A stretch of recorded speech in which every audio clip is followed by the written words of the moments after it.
No, I'm kidding. It's a song. I didn't write it. Stanley being a motherfucker. Welcome to a new episode of Drag the Lake. I'm one of your hosts, Andy Malfrey. With me, as always, the late great Pat, the Grateful Dead, George. Pat, how you doing? Cat butt first. Yeah, Cat butt first. Yeah, it's not cool to be annoyed, is it, Stanley? We Saint don't like that Ivan, either. fucking Slav, all you motherfuckers. Dunbar, bitches compared to Stanley's butt. Yeah, all of you. None of you could get there before my cat's ass. None of you, none of you, zero, None of yous. zilch. All y'all bitches are gonna drink milk. Uh. You know, most things during your day are not that hard. You just have to stop giving a shit. That's why you just found out I'm a good freestyle rapper. What? Acting's just fine. Me If you want to and be a dancer, all you have to do is stop a bunch of times. Boom, me. bam, boom, boom, bam. Did you see that? Did you see? Dude, I'm stopping. I love how every week a big sect of the internet pretends things are real that aren't real, or like. Okay, so you saw the Timothy Chalamet thing. There's like a CNN interview. He was doing like he was doing like a CNN interview with Matthew McConaughey for some reason. All right. Okay. No, not like I wasn't saying that like what? I was doing. All right. There you go. Look at you. I was doing modest McConaughey. I go. Look at you. Okay. All right. Okay. Mhm, Okay. mhm. Well, you know what? I got to be honest. Tone is important because it's like, are you McConaugheying? Are you hey-ying? I don't know. You're right. All right. It's All right. Monday. All right. Okay. All right. Okay. All right. Okay. All right. And you're like, No, they go crazy with the Doctor? you don't know when you're gonna stop with Doctor, hey, I think he's hey-ying. yeah, I think he's out of he's out of his McConaughey and he is stage 4 hey y'all. We initially thought this was a McConaughey, but unfortunately, we have a case of hey ya. We have a stage 4 hey y'all. We have stage 4 hey ya. But yes, so it was what, are you talking about the one about the ballet and the what's the ballet? He was basically like Opera? he was basically like ballet and opera. No one really, and you know, here's my thing. I've noticed this in like, you know, whenever I choose to pay heavy attention to politics or whatever, like whenever it comes up to debating a subject, people always choose to get intense autism and not understand what they mean. Like it's always been my gripe with the world in general, where it's like, yo, listen to what I was saying this to Steph the other night because I was trying to describe one of the Real Housewives, and she's like, I was like, yeah, you know, because I saw her doing some other thing, and I was like, yeah, the one Real Housewives was selling something. I was like, I think it was one of the New Jersey ladies. I was like, she got short brown hair and duck lips, and she goes, what are you talking about? No one on New Jersey has short brown hair. And I go, no, you need hear what I'm saying. Understand I have limited information and help me. Yeah. Help me. Stop taking me literally. Help me, help you, help me, help you in this moment. And it's like extrapolate what I want to happen in this situation, not the literal things I'm saying. And that's what people do with like people are doing that with the fucking Chalamet. He's like, people are doing that with like the Chalamet ballet and opera thing where it's like, no one cares about opera. And people will be like, oh, tell me why this opera house is full of people. And you're like, you know what he fucking means. You know what he fucking means. It's a generalization. And he also clarified. I mean, like, it's one of those things that in that same interview, he's like, I don't want to get, I don't want to get, blasted for this, but like nobody really cares about. And it's his opinion. He's sharing his opinion. Nobody really cares about opera or what do I keep forgetting the other thing? Opera Ballet. or ballet. Yeah. Ballet. And I was just like, yeah. Even Black Swan was a huge movie a couple years ago, right? Or probably fucking forever ago at this point. But no, that was in college. I remember specifically going to see it with this girl I was like half dating in college. That was college. Right. And she's like, this movie rules. We love dancing. But it never got down to like hitting ballet. No, the people that I guess the better quote is, and it's not what he was thinking, but the better quote would be more like, I don't give a shit about ballet or opera, or they're not nearly as popular, or only people that actually care about opera and ballet. There's not a lot of outside fans. You know what I mean? Well, like, so I don't love musicals, but like you could get me to go see Book of Mormon. You know what I Yeah. mean? I would go see that because it meets some of my interests. But if I go to see, I don't want to see any opera. I don't give a fuck about any opera. First of all, they're all in another language, so even if they were, I could understand it. It would still be really dramatic, boring shit. And then it's usually stories that I don't give a fuck about. And then for the most part, they might have like translations. So what he's saying is, it's very difficult to like the ballet, and it's very difficult to like the opera. Dude, So not a lot of people are willing to do that work. So shut up. Dude, I'll even fucking push back on that. I'm not even saying I hate ballet or opera. I'm not saying I go out of my way to do it. But if we had tickets to the ballet or opera, I've had my moments where I'll just get caught with a stray where I'll just be like scrolling through TikTok or Instagram and I'll see like a dance video and I just get caught and I just get consumed with the beauty of dance. You know what I mean? Yeah. And as a man, you know, and like I appreciate a good like dance in a good form. So like I could even see myself like the music is beautiful. I could see myself getting caught up in the moment and being like, this is really a beautiful display of hard work and art. And the same thing with opera. It's not my like preferred type of music, but they're all very talented. And I don't know what they're saying, but that dude hits a strong Figaro. I might start crying. I'm not even necessarily saying it's bad. I just go, but if we zoom out and look at the global perception of this shit, it's like the fact that we're looking at Charlemagne like, how could you say that? How could you say that accurate statement? Because it's like the dude's been on record of being like, yo, I'm trying to be like a star. Like he's trying to bring back the era of where there were stars, where you thought they were cool and you admired them and you like looked up to them and things like that. And he's like being straight up where he's like, I appreciate all these arts, but I'm not getting that through fucking ballet or opera. I got to be the goddamn Benny Gesserit. I got to go do movies. And it's like, it's the thing. I made a fucking post on my TikTok about it where people conflate their feelings being hurt with like, because there's like so much. I related it to my thing. It's like if people were like we've talked about it many times. We're both huge fans of ska, and if you were like, if someone went up to you and was like, no one gives a fuck about ska, my response would be like, accurate. Why are you being so aggressive though? Like I wouldn't sit there and go like, why would you say that about ska? Don't you know Skanking Pickle is the biggest band in the fucking world? You know what I mean? Niche audience. It's like one of those things of when you're just acknowledging a niche audience.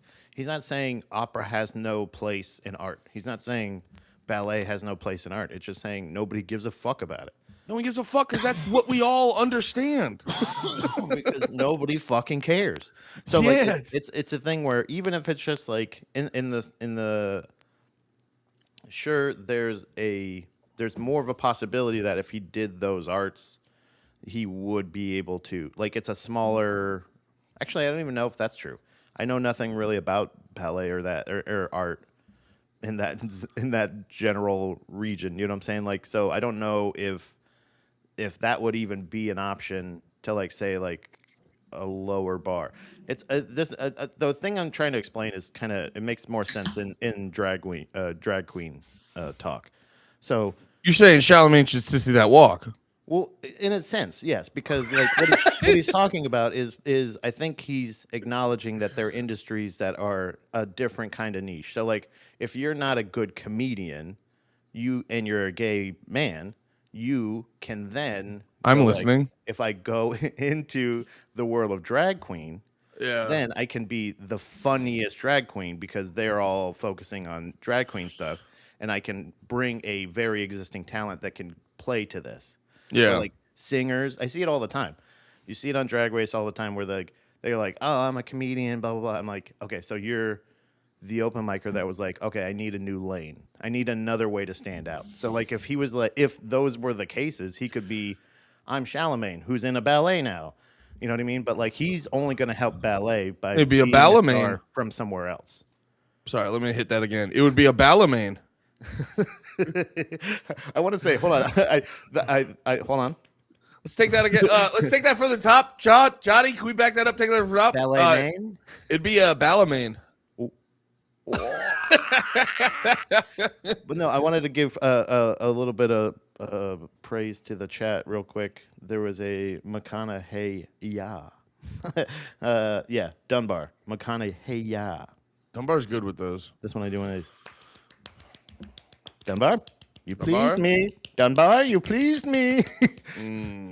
Season one of True Detective, but it's his actually in season 1 of True Detective, he's probably looking for his character from Fast Times of Ridgemont High. Like when he's done when he's done preying on high school kids, that's what he does to them. He's solving the murders of all the girls he just had underage sex with. Yeah, it's like No, I know she's underage. Don't ask me. I how. keep getting older and they still keep getting easily to ritualistically sacrifice. All right. keep getting older and they keep getting eaten by the Yellow King. Yeah. I haven't watched that. I gotta go back and watch that. I should say I haven't watched that in a while. I should go back and watch that again. If I ever want to freak out Dom, like creep her out big time, I just go, "Tell me about Grandpa." That's a quote from that movie. That's why I gotta watch it again. I don't remember any of the when I watched True Detective, I was like, that was a lot of shit that was cool to watch. Yeah. I gotta be honest. All I remember is what's her face's tits. Dario. Oh my god. They're easily. There was something about them, like the heaviness and the slope and all the like the construct, the density. It was like it is without a doubt top 10, most definitely top 5 best movie / TV tits. And it's one of those things where it didn't like the scene was kind of strange, obviously, because it was Woody Harrelson who's like 80. And it's no. Every time I see Woody in a show, I go, "Let me see that cock." Well, no, it was just weird. It was weird because it's like it was like it didn't feel super necessary, but then when you're like, "Oh, this is weird," and then you're like, "Oh my god, what the fuck?" It just brings up this whole thing where I don't see as many. Brings up this whole thing. My penis. My dick. My penis brings it out. I'll tell you what. Like sex scenes are so weirdly like they're not implemented in movies nearly as much as they used to be, and I feel like nowadays they feel like they have to make it a point to like if they're gonna show bush, they have to show man bush or cock or something like that, or like that's a new thing. Equal opportunity genitals, and I go like I don't care. It's fine, but it's like it feels like they're taking tits away. It's like they're taking tits away to add dick, and you should keep the same ratio. Keep the same amount of tits, dude. That's my whole thing. Like I try to be nuanced and open minded and open to everyone and be fair to everyone. But I gotta tell you, dude, I don't like this wave of like normal looking people in TV shows and stuff like that. I was like, I'm around normal looking people every fucking day. I was like, no, it's suck. Like stop it was all the rule was always if you're not hot, you gotta be a Steve Buscemi. You gotta fucking kill it. That was the other thing too. I think I just realized this, and I know it's like kind of been people have talked about it, like the Golden Girls weren't 80-year-old women when they were playing essentially retirees and stuff like that. But yeah, I think that's the thing is once you get to, because Betty White was a fucking babe, and I think did tit scenes or did at least nudes. I think there's nudes of Betty White for sure. Okay, but like once you get to like, I think back then when we were kids, like once you get to 50, 40, late 40s, 50s, then you're not like hot anymore. We can't sexualize you. So now you have to play an old lady. I think that's what like it used to be. But now, I mean, shit, show me the old lady's tits. What's Helen Mirren? She showed her tits older. Great tits. Yeah, and I mean Jamie Lee Curtis, like it's not wonderful tits. Great tits. That's don't you dare. Well, that was always my thing, and I'm a big fan of she's my favorite podcaster, Amy Poehler, and like Tina Fey, number one podcaster. But Amy Poehler and Tina Fey were always at the forefront of like, they would always talk about how older women would get treated in TV shows. And I go like, you guys make every show you're in. You're good. I mean, I guess they can, even if they have it good, they're allowed to it's good to advocate for other people, but you're also just like, I don't know, man. The whole crying about like normal people not getting an opportunity. And it's probably easy for me to say this because I don't like have high expectations of being an actor or anything like that.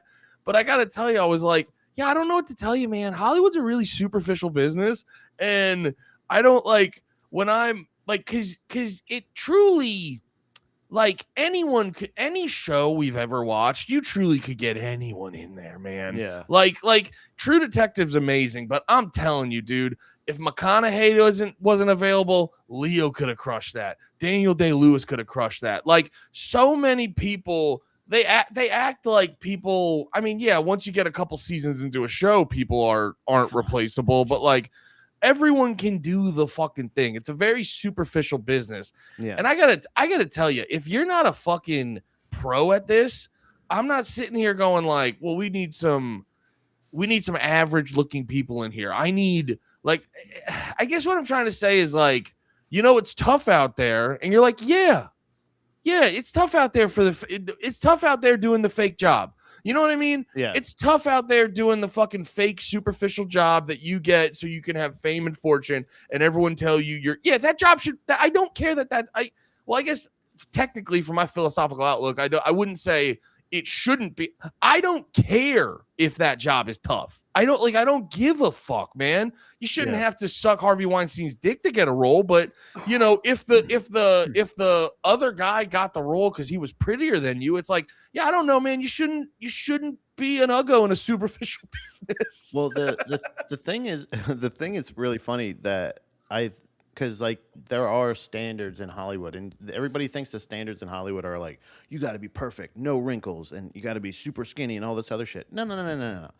There's like parameters for everybody, and I want to also say that I don't know if there's been times where I found them attractive, but I don't watch Amy Poehler or Tina Fey or who else am I thinking of?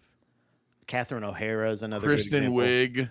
Kristen Wiig. Well, Kristen Wiig I think is a cutie pie. I really do think she's cute, but I don't watch them because they're attractive. I don't watch them because they're whatever. I watch them because of how incredibly funny they are. Melissa McCarthy, great example. Yeah.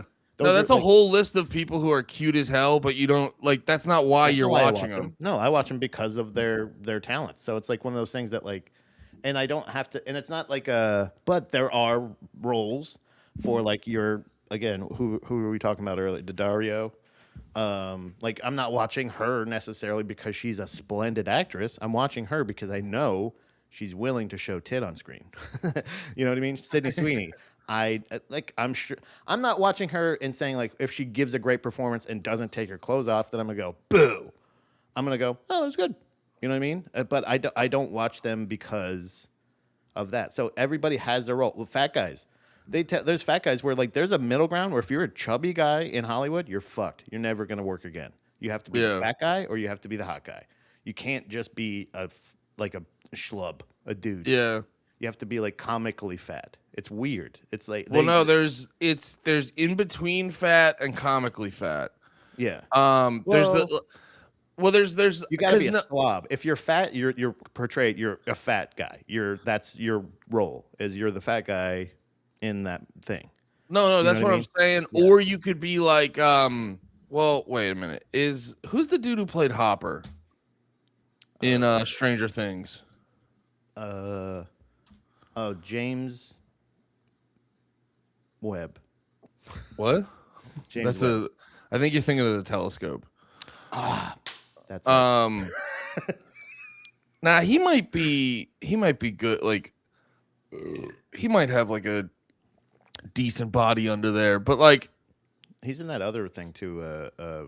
DTF. Yeah, it's weird. I watched the trailer. Comedy? Is it a comedy? Yeah, I think it's one of those. I got the vibe that it's one of those. Did you watch the first episode or not? Yeah, it's a comedy drama. Yeah. Okay. So, yeah, it's about bringing the means of production back to the workers. A comedy drama, guys. Everyone, calm down. Give it up to him. Thank you. Here, high five. Wait, this one. Oh, I just hit your tit. Sorry. Oh. Wait. Okay. Wait. Do it again. Wait. Oh, wait. Okay.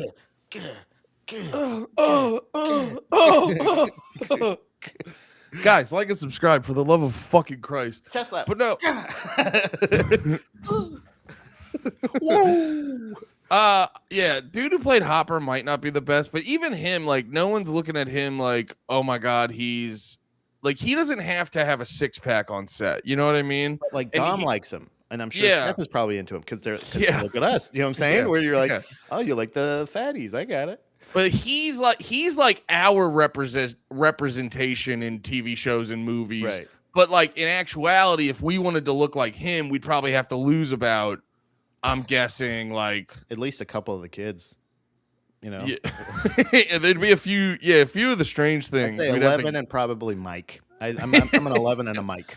yeah, I'd have to drop at least that Lispy kid. He'd have to get Yeah. out of here. But then the other version is like Kevin James, who's also not like morbidly obese, but in movies he's the type of fat that leaning slightly on the edge of the pool will break the entire pool. Above ground. Not Above ground. If it's a in ground and he's doing that, then Yeah. you need to call the zoo. Well, that's why I love Adam Sandler. Like, dude, some of the bits in Grown Ups where they're just, it's just Kevin James is fat. Because literally, the one is like, all right, so what's the joke in this scene? All right, so Kevin James, you're fat and you're gonna zip line into that tree, and we'll probably edit in a fart noise at some point. Yeah, you're gonna go. Yeah. That's my favorite. They're so fat that they just have a fart loaded, which honestly fair. And Hey, just maybe get hit. maybe it's all of our secret weapon. Who knows? Yeah, maybe we all have one in the chamber at all times just to be safe. It's for attacking and to help us get away from predators. I got that thing in me. A fat dude just turns into a skunk. We just have farts on the repeat to get rid of predators. I think Derek's got it right. Losing weight is like podcasters getting sober. It's good for them, but it's bad for the fans. Yeah, there is it's there. Well, that's the real challenge of podcasting is you work really hard to be a retarded guy and to be an entertaining retarded guy, and then eventually you make money. Yeah. And now you're a successful man with money, and now people are like, well, I like you because you were everything for being a stupid retarded guy. You're like, fuck, I'm not retarded enough. Yeah, you're not. And that's the thing is you have to think about like, how can I be retarded now? Like just literally you have money. Now, what would you do if you got a lot of money? I think that's it's the fun thing about like, Are You Garbage guys? They're not handling it really well, but they're still, that's what's continuing their success. That's a really good point. Like, Are You Garbage? Shane's a good example of it too. All those dudes like Shane, Matt, Tommy, all of them, like, I think that's why people still fuck with them, even though they're all very successful. Is it's like, oh yeah, that's what I would be like if I was successful with money and things like that. Yeah, I can only hope like that I would keep that level because that's the thing is if you lose your humanity, then like what else do you have left? Because you can have money, but after a while, like it kind of means everything or nothing. Because you can have a bunch of money and it means everything, and then say the economy collapses completely. Doesn't really fucking mean anything anymore. So you got to keep your humanity. Yeah, you can be one of those. You can be the picture from the Weimar Republic where the little baby's got just stacks and stacks in a wheelbarrow, and it's like that'll buy you one loaf of bread. Yeah. Real quick, everyone watching on YouTube, thank you so much. Hit the thumbs up and the share and force your mom to watch it. You know, algorithm stuff. Hit the fart button. If you work in a nursing home, just turn it on all the fucking things if you can. They don't know the difference. Dude, Trust if you're me, in I know. if you're in the waiting room at a hospital or hospice. But- If you're or in a a hospice right now. Just if there's a dead patient in there, they're not gonna fucking be bothered by it. Who gives a fuck? Turn it on. Dude, did I ever tell you my hospice story about not understanding what hospice is? Are you a ghost? Oh, I forgot. No, I'm not a ghost, but I pretended to be an orderly and I went in and I raped them all. No, come on. What? What? Oh, Victim what? of crime. Most of them were dead anyway. Who gives a fuck? Oh, you're just gonna do your rounds all night. You see those sexy bodies, and you don't get to have one. You don't even get to have one. Room 3 Okay. is still warm, and you're just gonna let it go to waste? Fuck Okay, off. liberal. You fucking liberal. Your No, hospice story. my buddy, my Pat number one. His grandma. He posted on. This is when we were still using Facebook. He posted on Facebook. That his grandma was like going into hospice, and I didn't know what that word meant, and I thought it meant they were like, "Uh-oh, Pat just went to Restream hospice." No, I didn't know what the word hospice meant. I thought it meant like, oh, we're like we figured it out and we're in recovery. And I commented on Facebook like, so happy to hear that. And then I like thought about it, and I was like, wait a minute, what the fuck is hospice? And I looked it up, and I basically told my friend Pat, I'm happy your grandma's about to die. And I frantically texted him like, I'm so sorry. I don't know what words mean. Yeah. I don't know what words. It's why like I don't think I'm a dumb guy. I just think I do dumb things constantly. It's a thing where you're like I think we have this and it might be an ADHD side effect, or it just might be just a poor trait that some people might have. I have it as well, where like I'm usually able to just put the thing together in my head. You start saying something, I may not be able to focus perfectly on everything you're saying, but I know what you're saying. You know, if I'm multitasking or if I'm doing other stuff, I can still comprehend shit. Yeah. Or just at least like kind of like I said, what's the reading thing that I do that's terrible, where my The brain reading thing you do like when you can't. When I can't, yeah, exactly. My comprehension, or I'll like read a thing. I told you about this, right? I call it the Pat effect. It's like Mandela effect, but it's just You can't read it unless it's in Spanish, and then when it's in Spanish for some reason, you probably got hit in the head at one point. You know how like people get brain like trauma no, people get brain trauma and they just magically can speak a new language. I think that happened to you. You didn't realize it. I think I got like half of it. You know what I mean? Like it bonked Yeah. me, and I'm just like, "Hola, how's it going?" I just got the accent. It's perfect. Like an Muy bien. romance. Yo me llamo Patrick. But so I go like, if I see a sign or I see a thing or whatever, I just read it out loud, and I just like it's like a weird like vocal Tourette's, but it's not always right.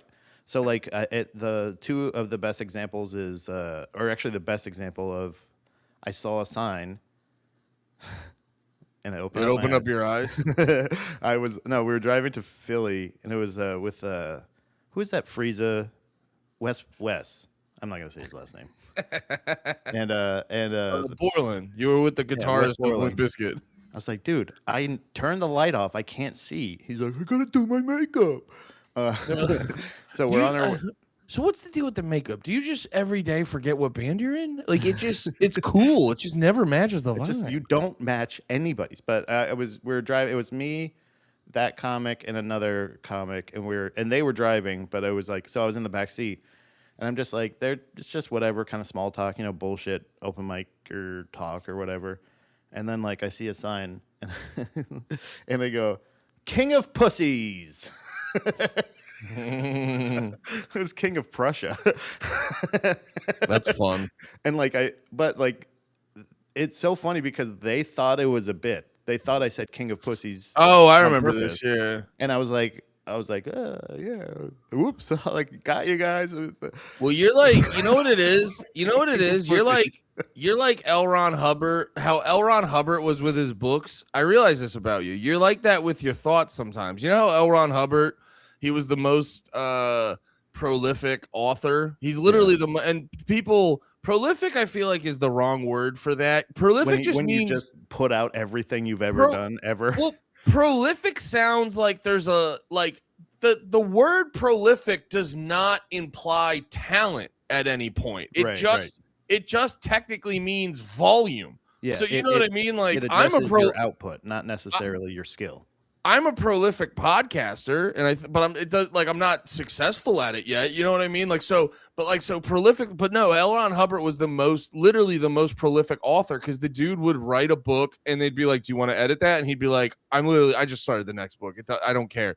And you're the L. Ron Hubbard of thoughts. You just That's why you're White Lemaire's Black Pat, because you guys have the thoughts and you go like, yeah, man, send that to press. And I was just going to say, that's the effect. The effect is I see a word, I read it incorrectly, I send it to my brain, and my brain goes, "Good enough. Go to the Good mouth. enough. Send it out."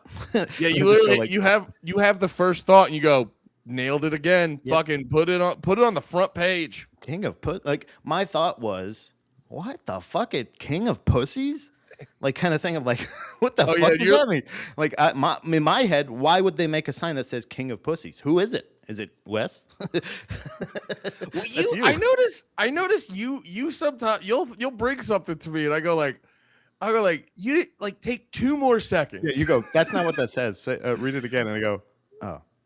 Yeah, well, your brain. Well, it's funny to read King of Prussia, go King of Pussies, And and go, you're not. what? Well, you go send it to press, and then you don't have the moment to go like, there's no chance that's what that says. I don't have an editor. I don't have the editor that goes like, wait. First of all, the spelling's all wrong. Second of Yeah, all, that editor got fucking bludgeoned to death. The guy goes, the article's perfect. Put it on the newspaper. I can't believe we're breaking this. Can you believe that sign's been up there this long and nobody's noticed it says King of Pussies on it? I can't believe we're breaking this story to the American people. And I wish. No, I honestly I like who I am, but I was gonna say I wish it wasn't true that I actually think in my head that that's the work I do, and it, like you said, send it to press. Let's go, Yeah. go. Let's go. Let's put it out there. We're gonna break the story, and honestly, they're laughing because they think like because classic. You're in the corner going, what the fuck is wrong with What these do you guys? Oh yeah. Oh, it says Prussia. What's Prussia? Then I'm off. Then I'm on to the next book. Then I'm going, what's Prussia? What the fuck is that? Why would they put a it's pronounced Russia where you left a P there, idiot. Yeah, that's what the fuck. Is this a typo? So like I do that too. The P's over here, but the R's over there on the keyboard. There's nothing. What's going on here? The king of Prussia is Vladimir Putin. Stupid, You idiot. stupid. So yeah. Wait, are they put our Patreons are on YouTube? Oh, that's where I say the N-word. No. That's pretty cool actually. Yeah. People are that's a level of broke. You're like, I will not pay for babies in the mouth. It's Yeah, like, guys, we're at the same place. For the love of God, pay for it. Yeah, please. Yeah, but it's still, at least they want it so much. See, I wish it was that they wanted it so much, but it's probably a couple of fucking Frieza trolls that are like saying, because also, is that still on YouTube? Do they censor the Friezas? How does it not get taken it down? No, you're allowed to. No, the freezing was more about algorithm stuff. Because like you can like rip freezes all day on YouTube. Well, not all day. I think if you get a little, if you get a little egregious, they go like, "All right, buddy." There's windows. There's like it's like when you see it when you go to a stoplight or something like that, and there's like a sign that says "No right turn" weekdays from 3 p.m. to 5 p.m. or 8 a.m. to 10 p.m. It's like there's no Frieza. There's like a Frieza sweet spot. Yeah, there's what there. You know what it is? It's like I think if it's like more egregious stuff, well, it's similar to like how Twitch will censor people, where there's no like, because people, I remember talking to people to be like, well, wait, you're not allowed to do this. I go, you can honestly do almost anything as long like, but it's once you start getting known and once you become, there's like certain, like Twitch is purely based off vibe. So if you understand what the general ethos at Twitch is at the moment, it's like day to day, whoever's like running Twitch and whatever their vibe is, and however that correlates to the general vibe of the world, and like, you know, what the people over there, their sentiment and outlook on good and bad are. If you just match that, like if you become, I remember Louis J. Gomez said this about Shane when he got fired from SNL, where he's like, he's gonna be fine. It's just he has comedy herpes now. And now, you know, Shane's in movies and on Netflix, and he got cured of the herpes. But like, He got that's real. Valtrex. Yeah, yeah, exactly. He flushed that shit out. But no, it's because Lewis had a brilliant, like back then he had a very brilliant observation, because it kind of goes toe and toe with how people go like, oh look, oh, look, Louis doing Madison Square Garden again, or whatever big fucking theater he was at a couple years ago. Or not theater, but you know what I mean. What like Louis doing Madison Square Garden again, like that's proof cancel culture was never real. And I go, yeah, you're right. You're right. He's still doing movies and major TV shows and all that. Nothing. There was zero impact to his career. And it's like, that's the new, like, cancel culture back in the day was just like, oh, we kill you. Like, you're essentially dead to the world. Like, you can still go get a stupid job, but you're like dead a Scarlet to the Letter thing. Exactly. Now it's like it's basic getting canceled is basically like, oh, you can't do the shit where people are gay and superficial anymore. So if you get like, that's what happened to Shane. He got comedy herpes, and no one in the like mainstream or in the industry wanted to touch him. So he had to like grind it out, and then eventually became like, everyone got to know him more. He became undeniable. And all those people were like, oh, I don't care anymore. I don't have the energy to pretend to hate him. We can make so much money off of him. He's very funny. You know what I mean? It was like shit like that. Yeah. That's the real version of like getting canceled. It's like you can still do podcasts, and like if you want to actually just be cool, you can do podcasts and thing like that. Or you just don't get to do all the like, you don't get to sacrifice your baby to Baal anymore at the fucking Illuminati Eyes Wide Shut parties. And like, I get that that's a bummer, but you just don't get to fucking do that anymore. Yeah. You got to ball elsewhere, bud. Yeah. You gotta pick a new place to ball out. You got to ball out somewhere else. Yeah. Did you watch any of the UFC card this weekend? I did not. Actually. I have some thoughts. I'm not good at catching up on that if I'm not actually like at the party live watching it and shit like that, and I didn't do that. Yeah, I would be like, the thing I don't understand is the fact that everybody thinks it's cute or wants to bring up the fact that who's the hillbilly guy? God damn it. Bryce Mitchell? No, the comic. He's in the Roganverse. Theo Von. Theo Von. I had it right before I started the sentence, and it fucking popped out. Theo Von always shows up to the UFC cards, like at the start of the card, and he's there the whole. Yeah, thank you. Yeah, Theo.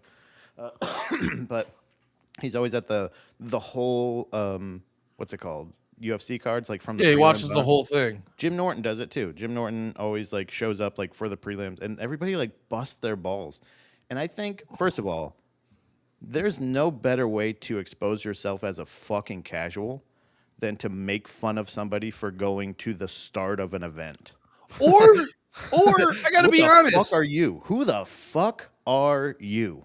Or also just a surface level baby brain loser. Like those tickets are probably, and I know that they're probably not paying for them, most likely. I don't know for sure, but if they are, they're paying an exorbitant amount of money to sit on the floor that close to the cage.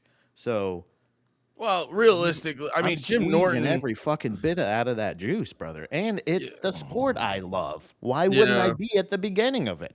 People do that. Yeah, that's always a fun moment where like people, I call it like people snitch on themselves, where they're like they're trying to call you out, and it's like, actually, you are the retard. Like I remember I was telling, dude, it happened to me at work. I was like flabbergasted to like hear these words come out of a young man's mouth. Take it easy. Like, dude, what? I said, take it easy. I was tread lightly, counselor. I'll tell you about words I want to go in there. Hold on, I'm Andy's counsel. If you say more than 5 words, I'm gonna kick the fucking shit out of you, you piece of fucking shit. If you say more than 5 words, I'm gonna rape you like you raped those children, Leslie Lexworth. Ha ha ha ha ha ha. Anyway, so Jeffrey was great. Jeffy? Maria, there's a woman. No, I was at work. Guys, I was at work. I think this might be a bot or a whore. No, that's Maria 52514. Hi, Maria. No, I was talking to someone when I was still working in that warehouse. I was talking to someone. I was like, yeah. So I was. It's making me laugh to this day. I was even talking to the guy who yelled at me, but I was talking to one of my other friends. I was like, yeah, so I was reading this book about World War II last night, and then this like 19-year-old kid turns to me that I work with, Vinny, love him to death. He turns and he goes, "You read books?" And I go, dude, that's not, because I'm not sitting here being like, oh yeah, I'm a fucking bookworm or blah blah blah blah blah, or like I'm not even sitting here jerking off books. I love reading a book, going like, get to the fucking point, Stephen King. Stop with all the exposition. Yeah. What the fuck happened in the town while you were writing your book? Yeah, get to the kid orgy, would you? Get to murder a kid already. Fuck, I'm 100 pages in. No kid got murdered. That's Salem's Lot. But no, but it's just it's just funny to be like, it's just funny to like, it's like, oh wow, you live a whole different world than me. Like just saying that out loud, like just being like just flat out. Because what we would do back in the day is like shame you for like being a nerd. Yeah. But the actual just jumping the line and going like, wait, you read books? Yeah. I was just like, dude, I hate it, but it's just every turn you go, Idiocracy was a fucking, Mike Judge, I think, has an orb. You know what I mean? Like, I think he has an orb to see the future, because it's just like the way he could see all of this coming. Anyway, but I got completely sidetracked. Yeah, the people with the fucking UFC shit who like the idea that it's a joke. I gotta be honest, that's kind of akin to something I was thinking about in general, not to completely derail us, but like it is weird how we do let the like bottom of the barrel bully us into like moving society in certain ways. Because know, like, well, you see it with the dictionary all the time, where they're like, people just say words wrong for the longest time. And then they go like, all right, we'll add it. They're like, it's in the lexicon. And then you're like, okay, I get it. You want to make that argument? Tell me what lexicon means. And they go like, zeitgeist spells zeitgeist. Oh, no. Then you don't get to invent words. That's what I'm saying. I can't do either one of those. I don't know what a lexicon is, and I can't spell zeitgeist. Well, I could probably spell zeitgeist. I'm not going to do it because I don't want to show off. But it's really like, funny you going be like oh, define lexicon. Project. No, insert, you see the word insert. You say, I just, from your perspective, you're like zeitgeist, so no one can spell that. Right. No, I can't. I'm saying like I can't. The people that are inventing the words are people that don't know what lexicon or zeitgeist mean. Do you know what I'm saying? Like they're going like supposedly or something, or what? I don't even know the wrong. Oh, they're the people who are putting. They're the people putting. It's. Think about if we gave up on cinnamon. Think about if we gave up on cinnamon and everybody just called it cinnamon. Yeah, or it's like the people inventing words like yeet and fucking shit like that. Yeah, you can't. Like, I don't mind yeet being a fucking word. Why is it in the dictionary? I feel like is yeet in the dictionary? It's gotta be, right? They add like I don't know if it's every year or if it's every couple years or something like that. It's almost like a Hall of Fame induction ceremony for fucking retards. To like, they just hang their word in the fucking banners and they go, "Yep, you made it. You're gonna be remembered forever for being the person that put in, you know." Yeah, I don't know. I don't like slang being in the dictionary. Yeah, that's what I'm saying. It's like they go like, "Well, it's a popular zeitgeist." That's again, I don't. You're not using that. Lexicon. What is lexicon? Can we look up lexicon? Isn't lexicon is sort of like the agreed upon language, right? Lexicon. Oh wow, spelled it right the first time. Wait, I did. Holy shit. Wait, the vocab. Is it literally lexicon. Lexicon. Lexicon. The vocabulary of a person, language, or branch of knowledge. Oh, okay. Yeah, that's basically what I said. And it's kind of the zeitgeist. Zeitgeist. It's how you talk. No. I feel like lexicon is the speech zeitgeist. Do you know what I'm saying? I think, from my understanding of the words, I think you're correct, and I would agree. Oh, zeitgeist is a rough one. It's Z-E-I-T. That's rough. Z-E-I? It's not I-E? I was going to do I-E. Dude, I literally put Z-I-T-E. And honestly, zeitgeist is the doc that got me into conspiracies. I should know this. The defining... Okay, yeah, I was right. The defining spirit or mood of a particular period of history as shown by the ideas of beliefs of the time. Yeah, it's basically the vibe. It's the vibe. It's the vibe. Yeah, I get it. So it's like one of those things of like, okay, it can be in the vibe, but it can't be in the lexicon. I'm fine with it being in the vibe, but it's like you can't just go like, Dunbar, you can't make fun of me for something I said 20 minutes later. Figure it out, dude. You fucking late to the fucking get your lexicon right, dumbass. Yeah, idiot. He's zeitgeist, Idiot. bitch. Fat fucking He's gay bitch. zeitgeistinist.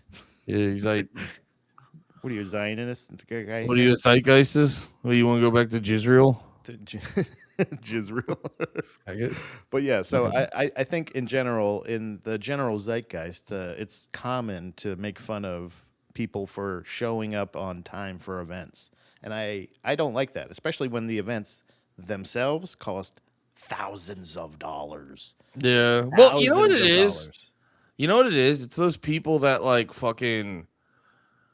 It's the people that just like they catch the vibe and they don't like they wake up and they go, I'm not trying to think too much. And then they're like, the world goes, well, we have all these like we have all these like it's kind of like a video game. You go in, they're like, we got all these base characters, and a lot of human beings are like, ooh, that one, I can do that one easy, and they just go into that, and they don't become like too much of an active member of. And you and me start the video game, we're like, I'm gonna make my whole character. You know, like I think that's and so people go. Like people will come at you and they'll make fun of you because it's like an agreed upon. Like it kind of goes back to like, you know, when the like whenever they'd make fun of kids for not having like the cool brands at school, it's like, oh, you guys got the, you know, you have to, your clothes suck and you have to have the shitty brand and da da da. And like kids would get made fun of for that.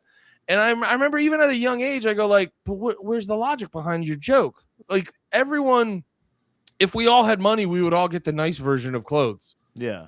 So like, obviously it's not, you don't have bad clothes because you're just like, oh, what? They're just retarded. Like, they're just like, oh, you dumbass. You don't know that fucking Hollister and American Eagle exist. You don't know expensive things exist. You don't know that the Gucci store. You're like, yeah, dude, we all know that Nike shoes, like we all want like the nice Jordans or some shit like that. Yeah.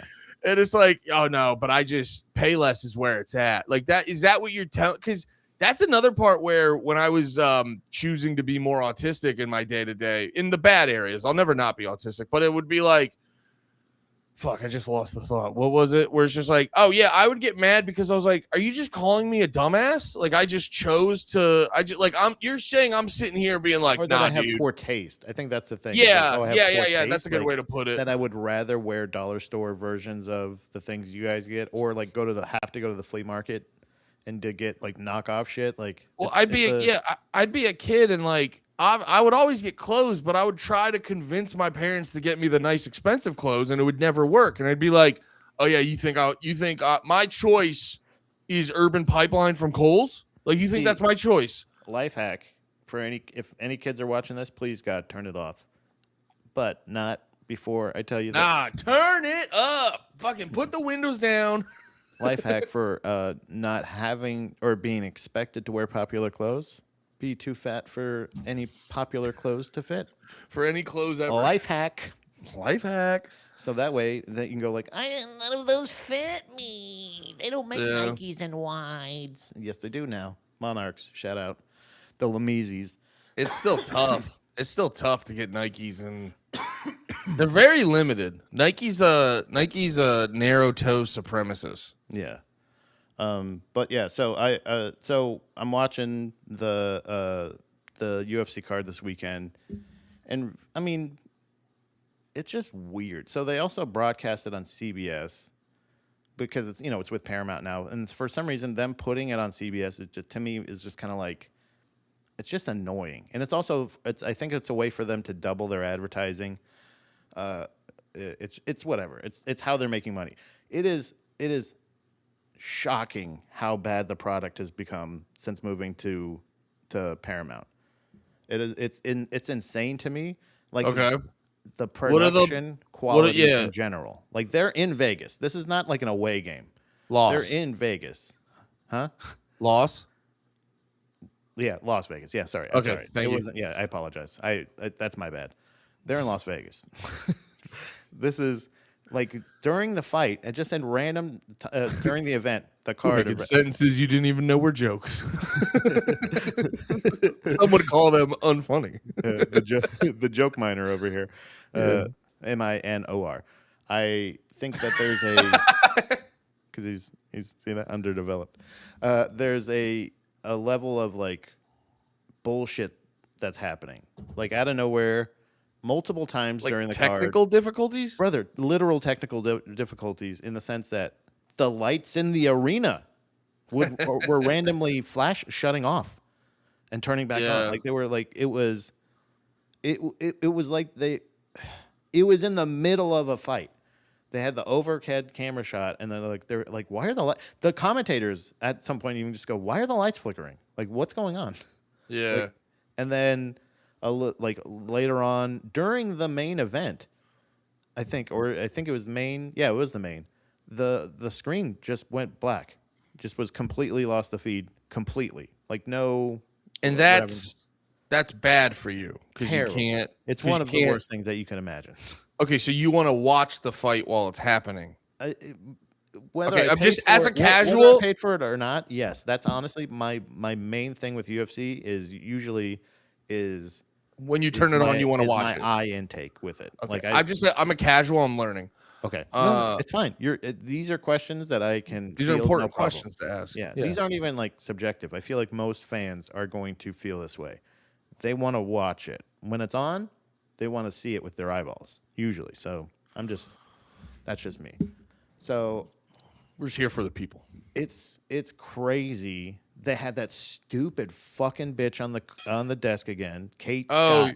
That dumb asshole with her shitty transitions that doesn't know the sport and doesn't fucking care to be there. Why are they making the thing I like so bad? It was fine.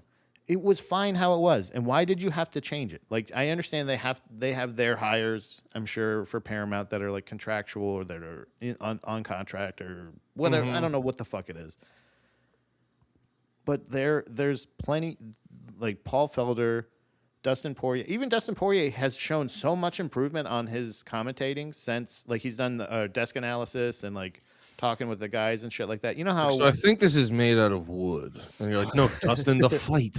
No, he's like, his teeth are crazy.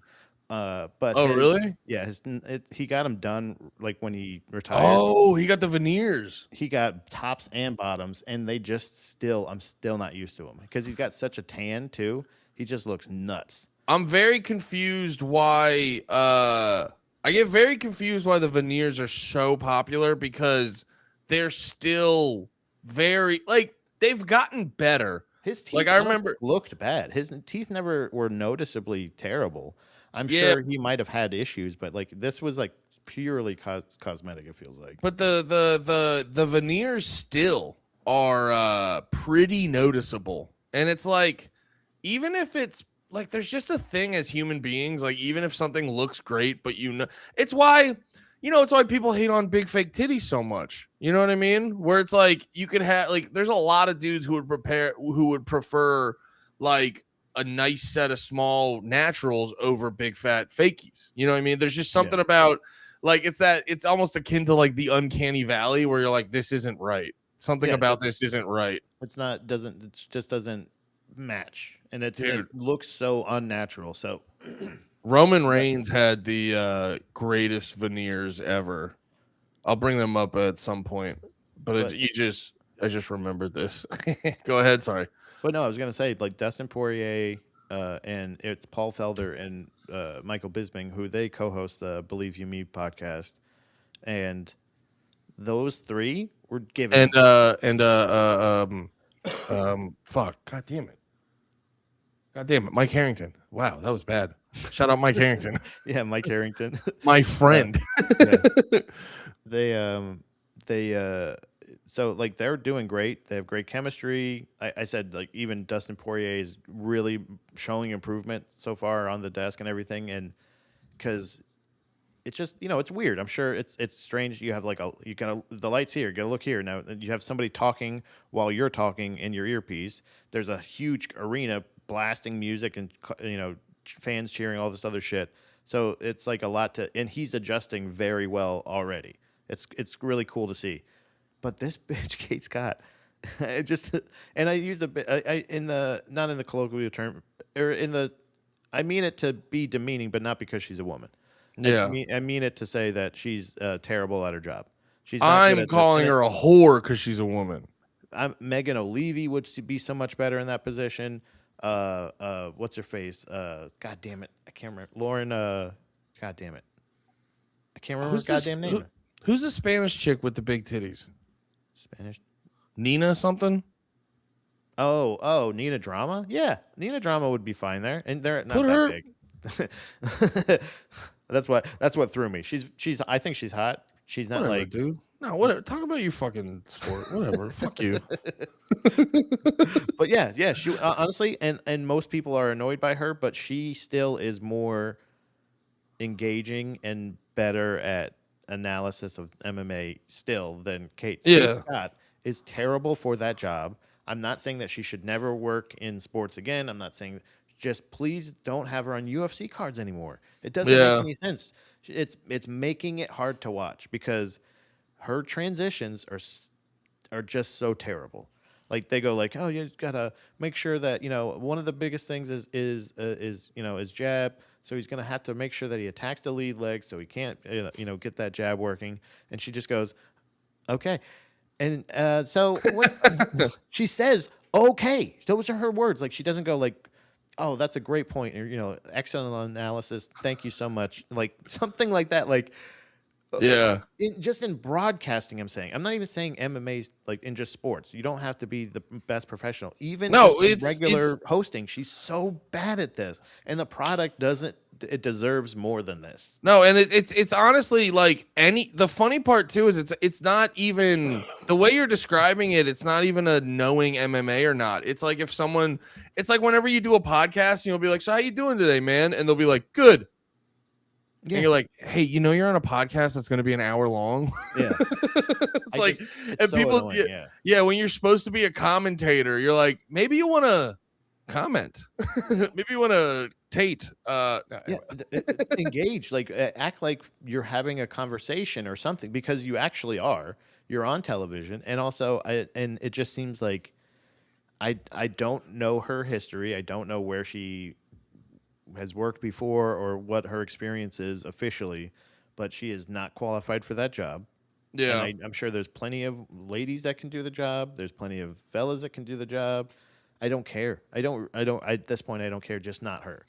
There are people that are better at that job. I I've seen it. forget if I asked you this the first time. Is she like a name or anything? I don't know. That's what I'm saying. It's like that's why I think the last time I talked about it, I was like, is she somebody who's from? Because you know how Nate Kate loves Scott, you said? Kate Scott. Yeah. Who's a? There's a lady. There's a The commentator Sixers lady. lady Nate was talking about. Yeah. They're like people are fan. I love Dave Mishkin. Dave Mishkin is the radio play-by-play guy for the Lightning. He used to Oh do it. wait, is this? Sorry. Is this the lady that Steve Nash was going fucking crazy for? I think this is like a known Right. hot ass sports broadcaster lady. But she's not good at least this. And I don't know what it is about this particular environment that she doesn't totally excel. I'm not saying she's terrible at every job she's ever done. It's just it makes it hard to watch because I'm just waiting for the next goddamn awkward transition where they're just like like Michael Bisping, Dustin Poirier, and fucking Paul Felder are all gelling, bro. They're just like they're having a conversation, but they're doing great analysis and they're cutting to the clips that they're showing, like they're going to the pre-pro, all this shit. Like they're they're blowing this lady out of the water. It's crazy. And she is the leading person on the desk that's not obviously everybody's watching for their analysis and the interviews and stuff like that. If they're watching, it's pre and post show shit. They just go there when either a fight stops early or they need to kill time. But yeah, crazy, man. My guess, because I'm on her Instagram just to double check. It's this lady. Let me pull that up. It's just Tiana Trump.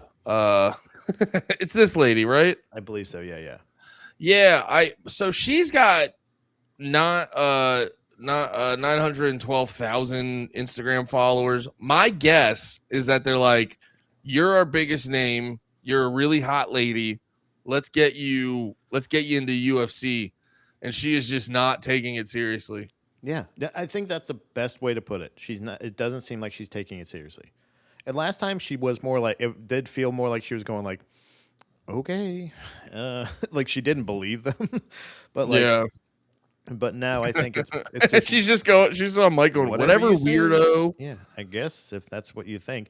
And it is pretty funny too, because it's funny that you bring up Michael Bisping, because he was the guy. He actually did one of the ladies that was the commentator for the UFC for like 15 years or something like that. The desk lady.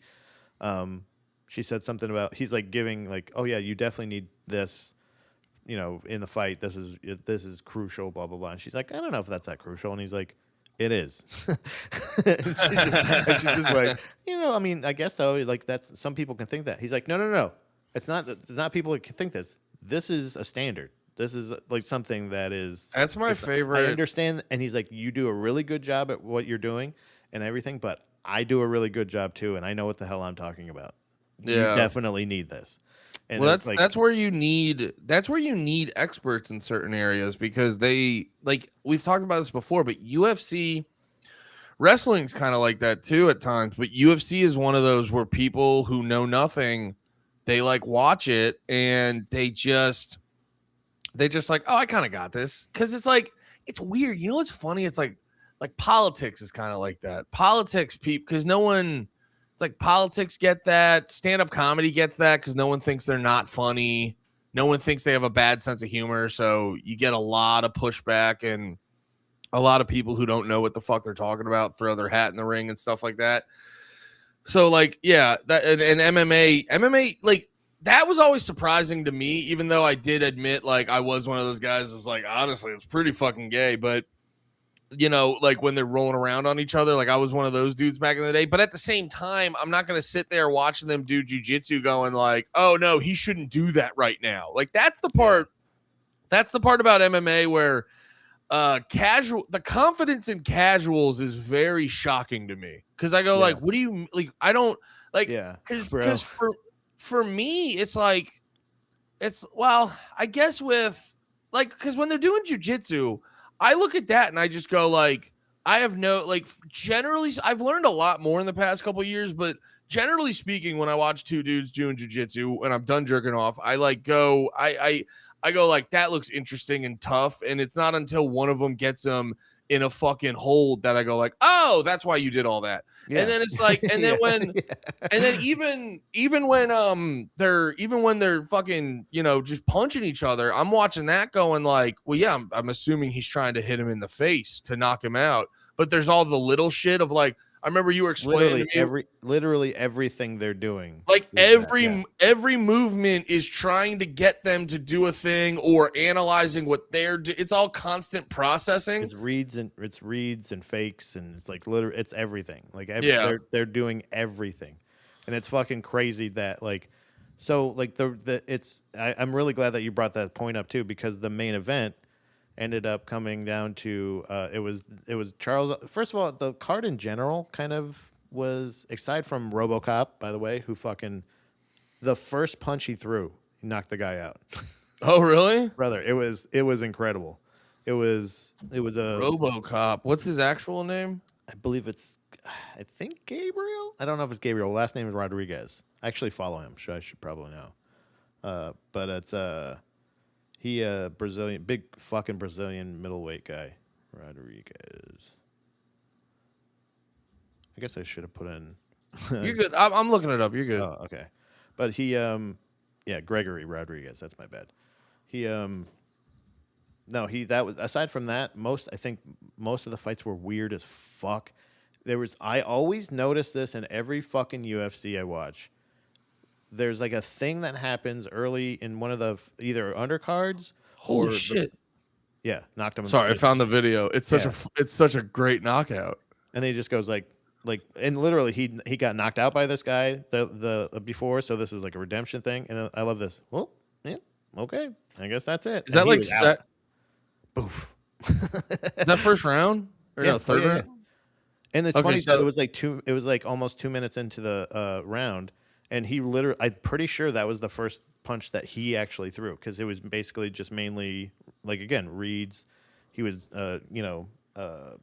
defensive, from his defensiveness from not wanting to get punched or getting punched a couple times. He just fucking laid that fucking dude out. Yeah. But aside from that, the fight was just the fights were weird.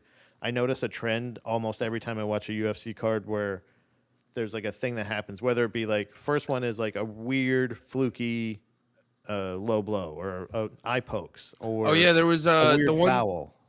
dude kept getting hit in the nuts and like Cody puking, Garbrandt. right? Yeah, Cody Garbrandt ended up he got a essentially pointed toe right into his fucking balls and kicked full force in his dick multiple times. And one of the times where he could not stop involuntary fucking heaving. It was like, I need a bucket. Ended up throwing up in the ring or in the octagon. But all of them were just weird, fluky fights. The only like consistent fight was, the trends that I noticed. Each trend, whatever it is, fouls, anything, like they happen throughout. And this time it was fence grabs. There was multiple fence grabs in every single goddamn fight. Oh, there was like hella fence grabs. Tons. Every single one of them. Every single one there was. That guy ended up getting 2 points taken away for how many times he kicked Cody Garbrandt in the dick. And then the main event ended up being almost 90% grappling. Mm. And it was awesome.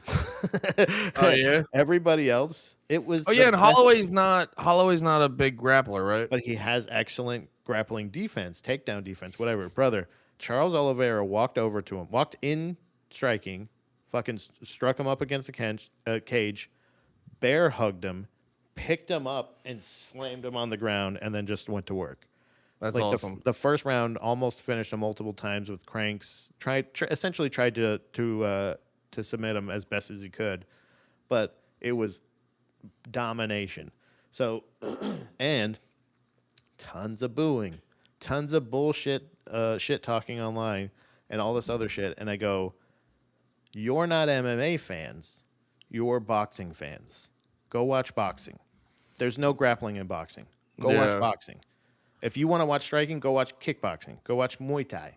There are also There's probably plenty a lot of for you. You don't like MMA. Stop saying that you like MMA when MMA is happening right in front of your face. One of the most elite fucking strikers in the world. They go like, "That's not BMF. That's not BMF." Motherfucker, if you're trying to call yourself the BMF and you're letting another man dominate you on the ground for 25 minutes, does that mean Max Holloway's the BMF? Yeah. Do you know what I'm saying? Like, then nobody gets the title. Why would he get to retain if you let a man control you the entire time? And this is the best case scenario for this fight because it wasn't a bloodbath. Was that his plan the whole time? Yeah, literally. And it was absolute domination. To watch an elite striker or an elite grappler dominate another like Hall of Fame legendary fucking MMA fighter. Yeah. Dominate. He made Max look like he 50-45'd him, which means What does that mean? That means domination. Yeah. Like that was what does it actually mean? The point system is basically there's a 10-point system, so you can only earn 10 points per round. So essentially 10 points would be like you were flawless. You won that round perfectly. Then generally, if the other person, if it was competitive, it'd be like you would get 9s. So what's 9 times 5? No one knows. Nobody knows. knows. I'm still trying to spell Zeitgeist. No, it's 45. Yeah, 45. So like, it's just a thing where like it was a unanimous decision. It wasn't like there was any splits. There wasn't. It was I'd say outstruck him to the point where he got him to the cage.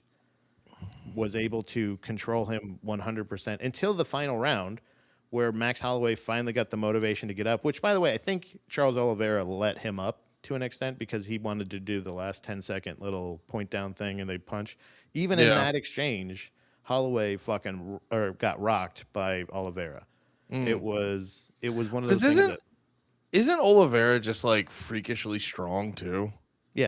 Yeah, doesn't he have this like weird? Like he said, he was the guy that punched the hardest that he's ever fought. I've seen clips too. I've seen clips too of him that just don't make sense. Where he was like showing a lady like how to do a leg kick, and he just like it's the lightest tap Like in the video, it looks like the lightest tap ever. And then she's just like, ah, fuck. And you're like, oh, were you just like kicking trees and you just have the dentist fucking legs? And Yeah. I like that's what I heard is his strength is it makes no sense. He's I think excuse me. He started out way more just a jujitsu practitioner, like kind of like a little guy, but he ended up just going crazy with kickboxing and is one of the most. He has got crazy elbows, brother. His 12-6 elbows in the first round of Max Holloway just looks so mean. It was so like where he's just going like bam, bam, right on his shoulder, like here on his shoulder and on his like the side of his head and shit like that. Did they just bring those back? Yeah. Oh yeah, Yeah. and he's using them, baby.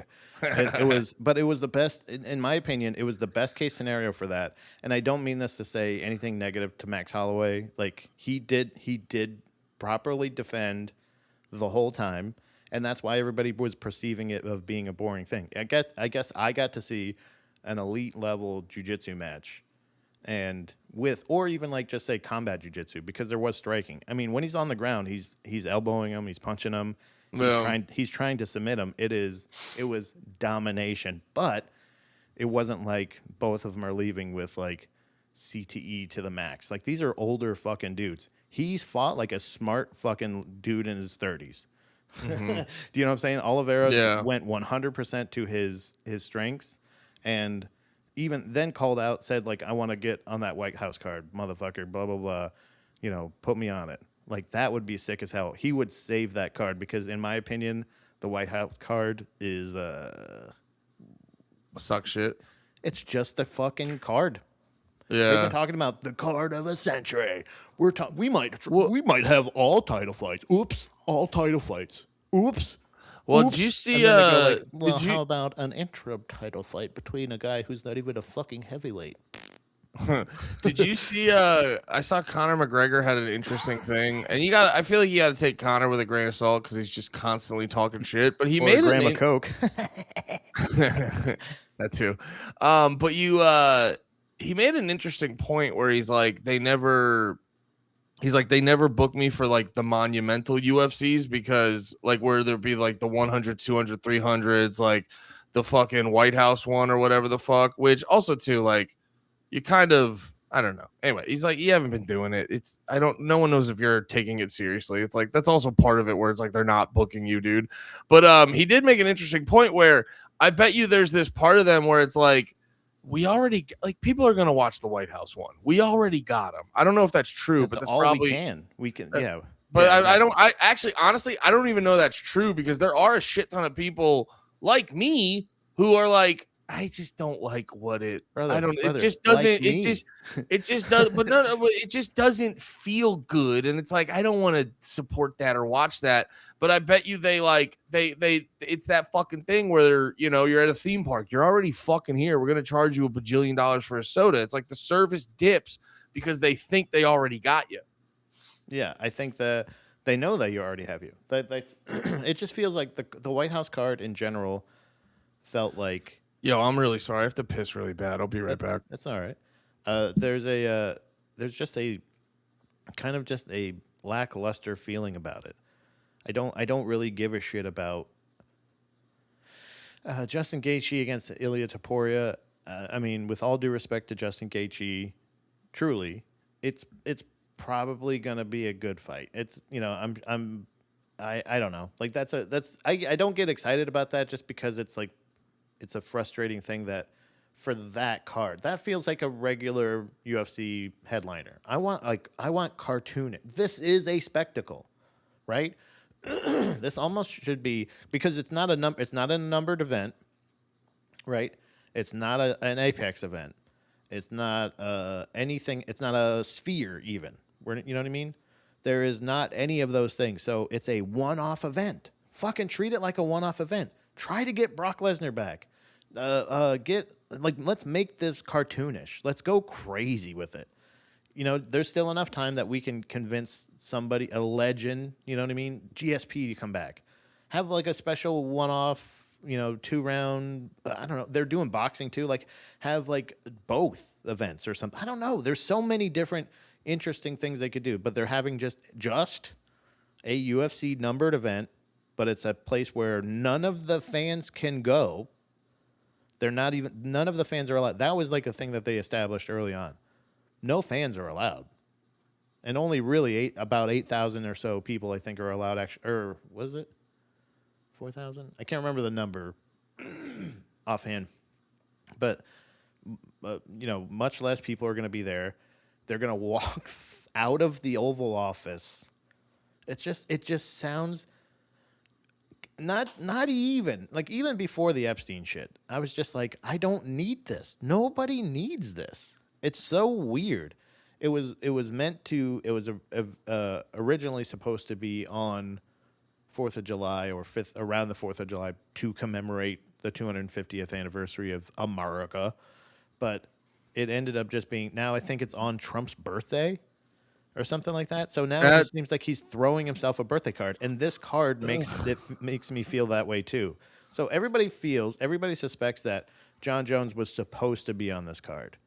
And from what Dana White's saying, he's saying, absolutely not. I told you I would never book that guy for something this important because of how flaky he's been and our history as of late trying to get shit done. So, which John Jones is now denying too. I'm at the level with John Jones that I am with Conor McGregor. Either fight or don't. Stop talking or shut about the fuck fighting. up. And stop commenting. I would be you are the GOAT, but like, stop acting like you didn't say that you're retired. You idiot. Well, it's like I think these guys get really big and they act like there's never a point where we're gonna get annoyed or over them, and it's like I think John Jones is really testing his luck on that. Like, people are really getting there with him, and I think most people have gotten there with Conor McGregor, where it's just like, Conor, you're so fucking annoying. Like, we don't care, man. Like, I'll watch you fight, but it's like, you lost a lot of fucking respect from a lot of people with just how you've been over the past couple years. Wait, we gotta go back. Is it on Trump's birthday? We have to look that up. I'm almost certain it's like they've kind of meandered to be like, well, we can't have it on 4th of July, so we're gonna have to move it a little bit. How about June 14th? I think it's like June 14th or whatever, 15th. I think. I'll have the answer in a second. So there's a. It's a stupid spectacle. My point was saying, why not? Why are you just having a regular? It's not a mid card. It's a pretty good card, right? Except for Bo Nickel. By the way, Bo Nickel against Kyle Dackhouse is a stupid, useless, fucking bullshit fight. I don't think anybody but their friends and family care about. I also got it. So I just asked Grok. And it said it's apparently being called UFC Freedom 250. Are they just trying to be like, how gay can we make it? That's what I'm saying. It's a special one-off event. Try to get Brock Lesnar back. Get a UFC fighter that's like retired, that's willing to, like, recently retired, to come back and do a boxing match. You can do literally anything at this event. But what they should treat it like an exhibition. Yeah, that's what I'm saying. It's a one-off. It's not a numbered event. It's not an Apex. It's not none of their numbered or canonical things, right? Ugh. They haven't had 249, is it? It is on Donald Trump's birthday. This is what I'm talking about. He's throwing himself so a fucking gay. birthday party. He's throwing himself a birthday party. That's so embarrassing. Like, it's the same thing to me. It's the same. I feel the same way of like WWE being like, oh, you want WrestleMania? Like the fucking, like immediately after we cut this deal, Saudi Arabia, do you want WrestleMania? It's just like, yeah, they're just going, we love your money. It's just such, it's a little different because I'll give Dana White like a little bit of a pass because Dana White genuinely fucks with Trump. Yeah, as a person.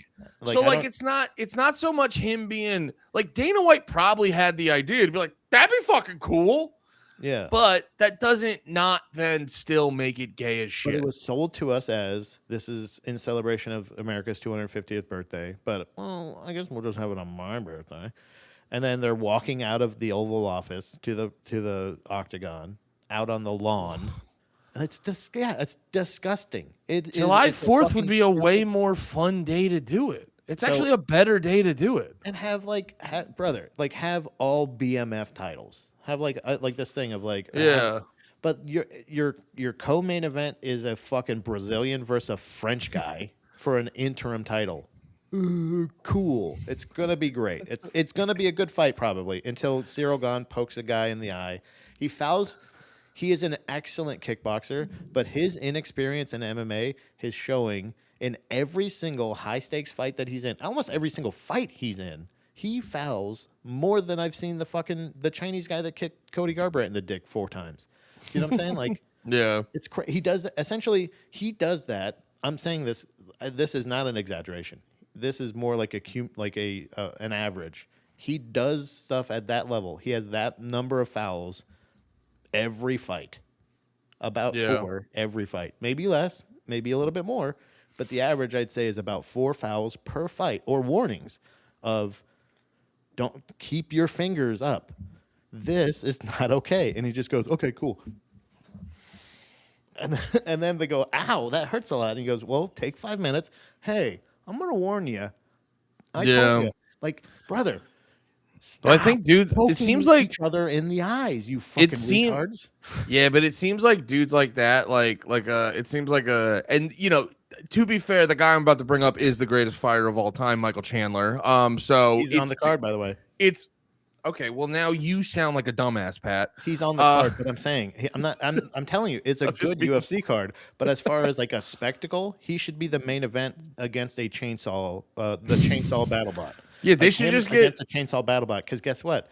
I think he's the fucking underdog, but he's still got a chance. dude. They should go crazy. They should just give Nate Diaz a gun. Like, just who cares, man? This is a spectacle. This is a spectacle. You're making it too legitimate. You're trying to make it too UFC for the spectacle that it is. Especially once you call it UFC Freedom 250. You go barf. No, that is nobody. No fans are allowed. No fans. I didn't realize I didn't make the connection until you said it that way just now, where you are like, this is like an exhibition. It's not like an why are you putting up like, oh, these are actual really good this is like heavy thinker. This is gonna go into the rest of the UFC. Like you're having fights that like why would you book a real card? Like if this was, remember the first Saudi Arabia, like when they started doing Crown Jewels and they're like, we're gonna have Kane and the Undertaker come back and they're gonna fight Goldberg and Goldust, and we're gonna be like, okay, you know what I mean? Or like, no, it was get him out of retirement. You know, what's the number? no, it was Triple H and Shawn Michaels, yeah. Triple H and Shawn Michaels versus Kane and the Undertaker. It was very all funny hurt themselves. Actually, to be fair, it was actually looking like it was going to be a good match, and then Triple H just something happened and he tore his entire pec. Yeah, because people shit on that match. Sorry, not to do a complete right turn, but that match always bugged the fucking shit out of me, because people would be like, dude, it was just a disaster of a match. I go, Triple H's left arm didn't work. I feel like it would be better if his left arm worked. Like they didn't go into the match and it's like, all right, Trip, so you're gonna get out there and the left side of your body's just not gonna function right. Like I don't think that was part of the plan. You fuck. Yeah, but didn't Kane botch a bunch of shit, and Undertaker? He'd been a mayor for fucking 7 years at that point. I mean, did his wig fall off at one point? Sure, but what are you gonna be, a fucking nerd about it? Nobody's nerfing, Pat. Shut up. No, you also I didn't mean to dismay. No. It's I don't give a fuck if you're like downplay. It was just it misrepresented because that's the thing. You just heard how people talked about it, and everyone who talked about it was a fucking retard, because they had the whole match planned out, but then Triple H fucking tears his pec, and now you have to completely reorganize it on the spot. And right. now you have two dudes in there that haven't wrestled in forever, and you have 2 other dudes that only wrestle occasionally, and they have to just call a match on the spot. But no, but it was I think it was gearing up to be a good match or whatever. But the main point is you were making the main point of like, it's like, yo, this isn't a real thing. Let's do spectacle matches. Let's go fucking bananas. Let's go crazy. Because if you have the interim heavyweight championship, which is crazy to do, because it's at this point, with the amount of time they gave John Jones for not being fouled and the amount of title fights, this is going to be, I think, the 5th or 6th title fight that Cyril Gane has gotten in his MMA career. And he's like, what about Volkov? What about fucking who else? I mean, Curtis Blades, sure, but he's like, there's still so many different like Spivak. There's other fighters that are heavyweights that are kind of more elite or more exciting. Not more elite. I wouldn't say more elite because Cyril Gane is an elite heavyweight kickboxer. Yeah. You know what I mean? But when it comes to MMA, it's just like he just has this like, why are you giving him so many different chances? Why do you need him to be champion so bad?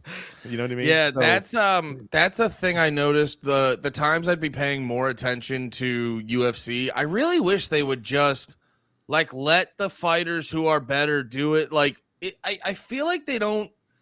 I feel like they don't do a good job when they try to make their own guys. I feel like they do a better job when when a guy sort of makes a name for himself, then they strap the rocket to him. yeah, yeah. So You yeah, know that's what what I'm saying. Is like there's plenty of fighters that they could. Sean O'Malley against not fighting Corey Sanhagen is crazy to me. That was somebody's theory that I heard of. You know, Kirk. Remember Kirk Griffiths back home? I love Kirk. Yeah, he was saying like I don't think it was John Jones that was booked on the thing that pulled out because there was a fight that got pulled essentially or somebody pulled out like the day before. It was at the ceremonial weigh-ins the day before at some arena thing, and you could see Hunter Campbell and Mick Maynard kind of on stage, and like he's like looks at his phone and goes like says something to him, and he's just like. And he just started going like, and he's like, but he's like clapping. He's like, then he's like, oh yeah, I'm on stage. He's like, yeah, it's great. He's like, so what do we do? Kind of like they're trying to figure out whatever.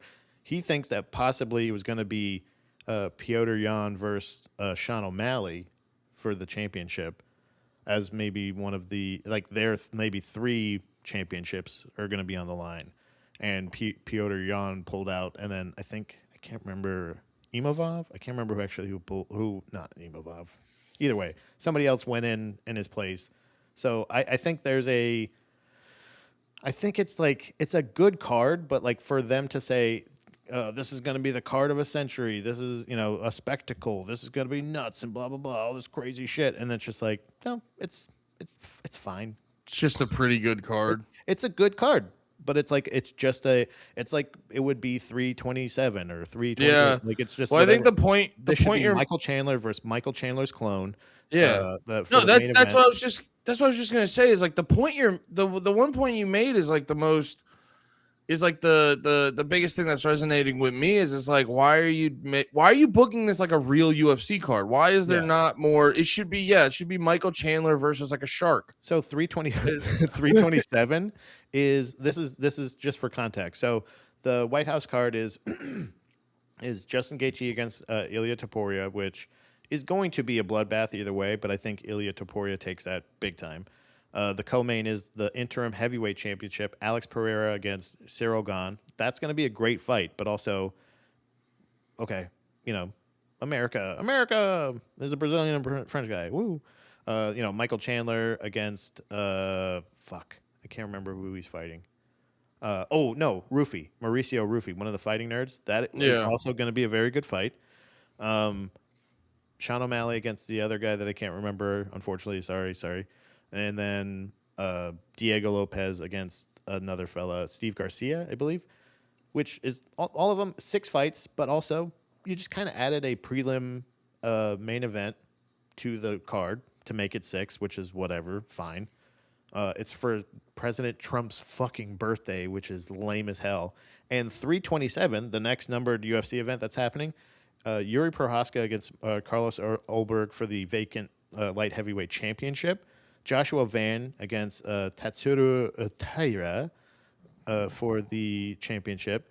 Curtis Blades against Josh Hockett. Oh, yeah, by the way, Josh Hockett is the cringy guy, heavyweight guy that I hated. Remember the press conference? I was talking about his little post-fight. He tried to shoot a promo, essentially, and it was just really cringy. Oh, was he the Macho Man guy? Yeah. Yeah. And then Beneil Dariush against Manuel Torres, and then Dominic Reyes against Johnny Walker. arguably a better White House card. If you're not going to Yeah. stick to the America thing, fucking just make that the fucking White House. That's so much better.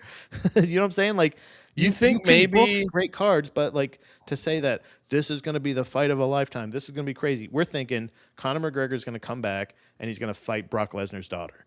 Do you know what I'm saying? Like, it's going to be crazy. There's got to be something nuts. Ronda Rousey is going to have a baby in the middle of the fucking octagon. Yeah. Like, and then maybe fight. maybe like I wonder if the UFC's mindset is like we don't like we want to give them a good card, but we want to keep the good shit for us, like the real good Yeah, shit. 'cause Maybe they're they are not making money from this apparently. Too. Yeah, that's the thing. Like, because this is actually probably This is the Conor McGregor thing you were talking about. They don't No, want to waste him on like they're gonna make money in advertising and stuff from this or whatever. They're not gonna waste. well, yeah. Now, Jon well, no. Jones, Now Conor that you're McGregor. explaining, now that you were like explaining what the card for the next pay per view is, I'm almost thinking like this is actually Dana White being smart, and he's going like, yeah, we're doing this because fucking we got this Trump, and guy, we gotta like obviously being friends with the president is a really good relationship to have. So it's like you jerk the president off, give him a fucking gay little birthday party, and he's like, yeah, but I'm keeping the like when I'm making money, that's when I'm putting the real fucking card on. So again, they probably could have leaned into spectacle way more because who the fuck cares? Yeah. Right. And yeah, that's what I'm saying. Is like this doesn't have to matter. This could be all fucking fantasy matches. You could do fantasy booking for this and do like Crown Jewel. Like there's still time for people to get back into shape and shit like that. What's Jose Aldo doing? Jose Aldo comes back, fucking who else? Michael Bisping, fucking one eye match. You know what I mean? Like have a slap fight finale. Pirate versus pirate. Yeah. Have him fight because that's what I love about stuff like One Championship, Karate Combat, and so many other fucking organizations that it's not like necessarily a WCW, WWF thing, but like they're on their way up more than PFL or anybody else, I feel like, because they have mixed fucking cards, dude. They have a fight. They'll have a ring, like a kickboxing ring, because the majority of their fights are going to be kickboxing that night. They'll have Muay Thai, regular kickboxing. They'll have fucking MMA fights and then grappling matches, all in that same fucking ring. And that's in the 4x4 ring, right? That's for One Championship. They have that. They hit you with the 4x4. Karate Combat, it's the pit essentially that they create. Oh, yeah, so the pit, I love that. I would love to go to one of those, brother. The pit, I would too. That'd be fun. The pit to me seems more seems like it correlates more to like real fighting. Right. And then like Karate Combat has karate points fighting or like just traditional karate, like some ground.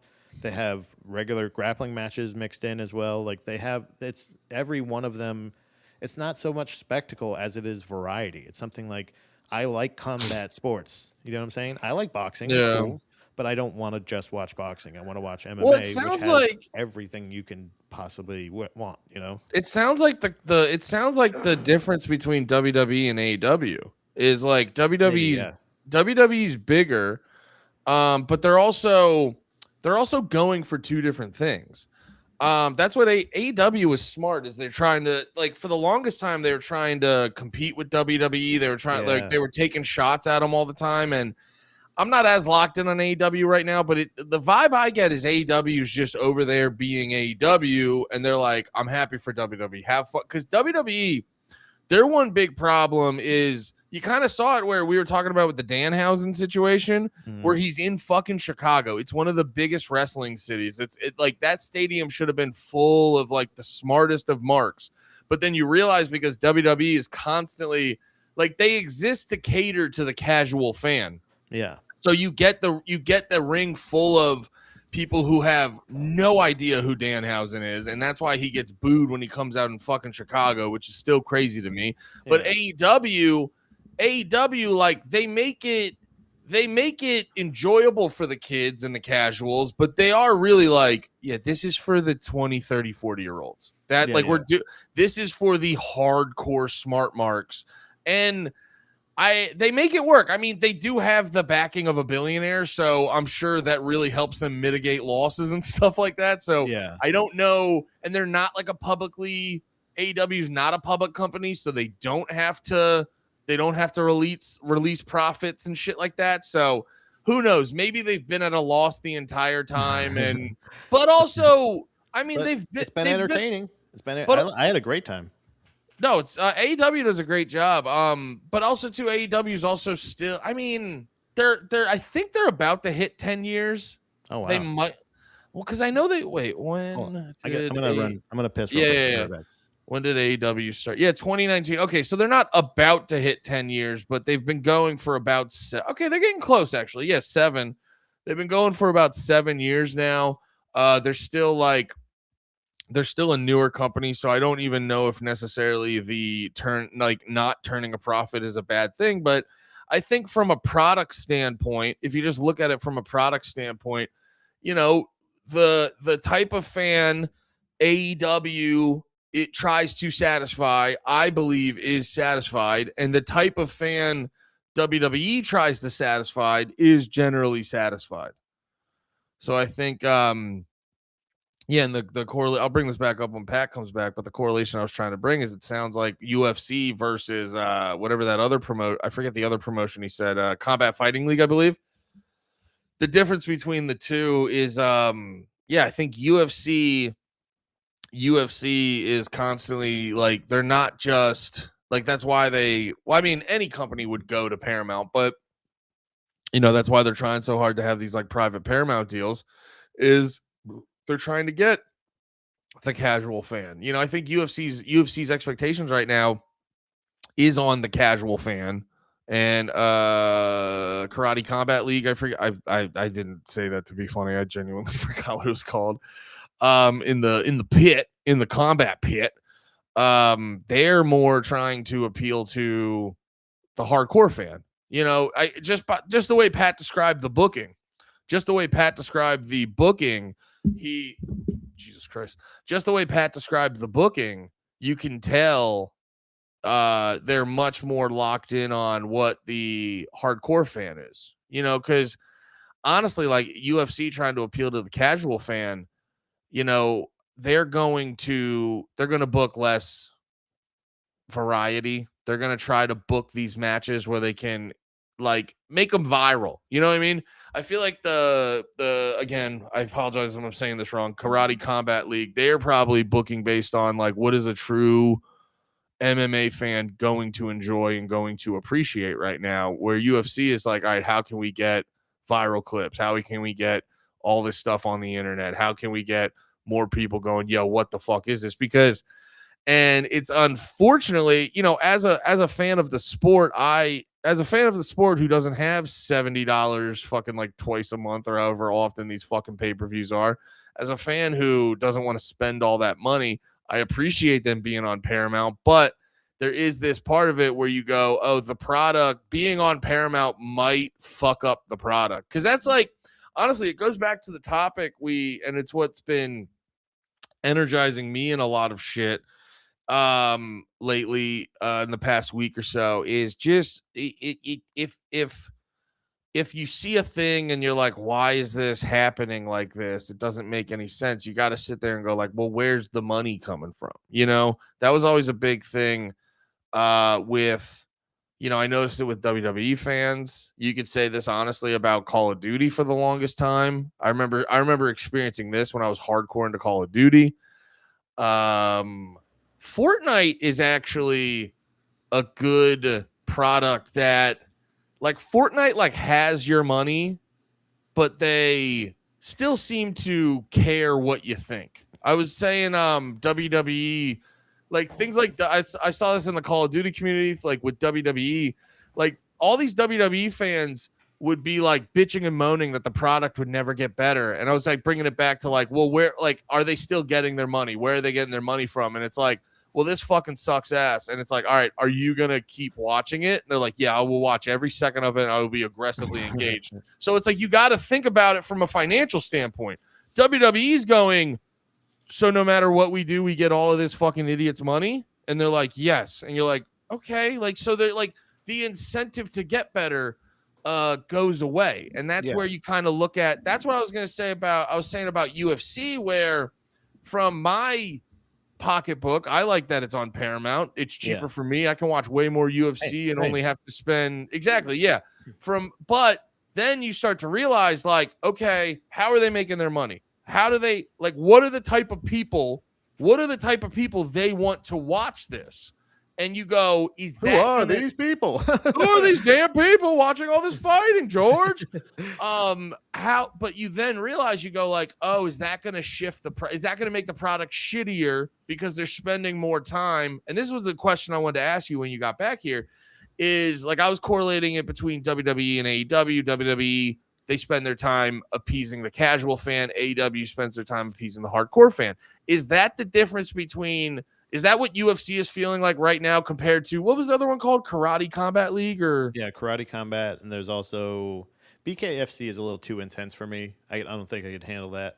Yeah. You know, that's a lot. But do you think, is UFC spending a lot of time now appeasing the casual fan? I think they're spending a lot of time appeasing the fucking sponsors, the Paramount and shit like that. Like they cut Sean Strickland's mic after the his Oh, I press conference, saw that whatever. one. Yeah. And it was like a thing where it's like it's that I feel like that in itself is not the most egregious thing, because honestly, at that point, I think everybody's okay. We're good. Like we got it, Sean. Shut the fuck up. Yeah, bro. you get about 2-3 minutes into his rant. You get it. You're like, yeah, Sean, who fucked your mouth? What did the liberals do? But I think it's a little stepping stone on to where they're headed, because there's been plenty of times where like it foreshadows what they could do. I'm because sorry. if it's on CBS, they're probably not one. They have done it like with ESPN. They were on ABC and shit like that.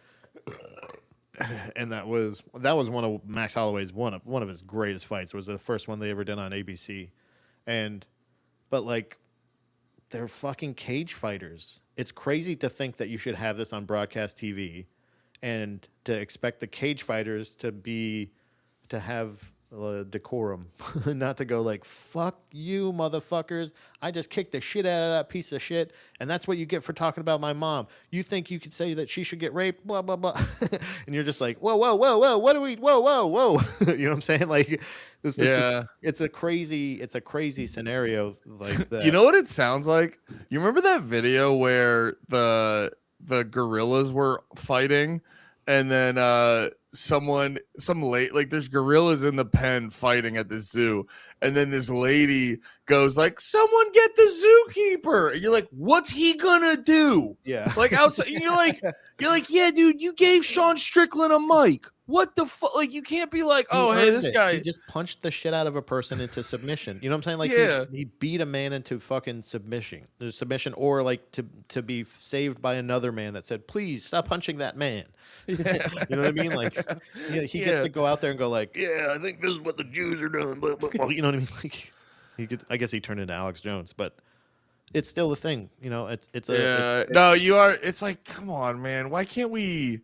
There's that, like, I talk about this a lot, where it's like, there's that, like, that point where you're like, just don't get rich off of it. Yeah. Just don't, like Dana White, just don't become a billionaire. Like, if you just, because then we get to have Bryce Mitchell talking about how the earth's flat and Hitler was cool. And then we get how Sean Strickland being like, oh, my dad fucked my mouth anyway, I'm gonna punch this full send kid. Brother, it's exactly what you want.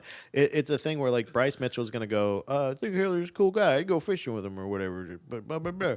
And then Dana White's like, get me the biggest Jew you have to beat his ass. And then John Silva sees it and he's like, I want to punch that guy. He's like, hey, wait a minute, we're in the same division. Yeah. Dana, can I punch and now that guy? And Dana goes, let me ask. And he goes, Bryce Mitchell, this guy wants to fight you. And he goes, yeah, sure, cool, man, whatever. And then now, giddy up. And now it's a thing where like whoever punches the person gets to shit talk. Yeah, they get the mic afterwards. You get the mic, you win.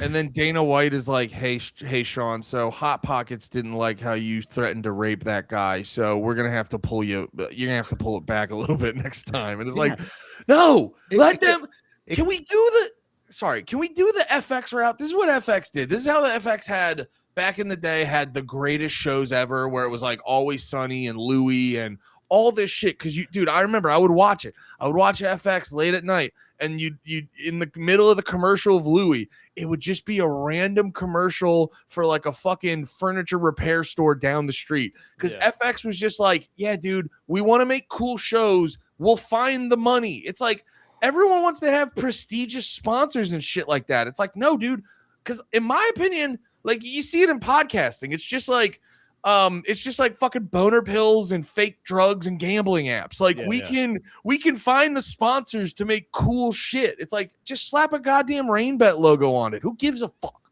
Yeah, you got animals fighting each other.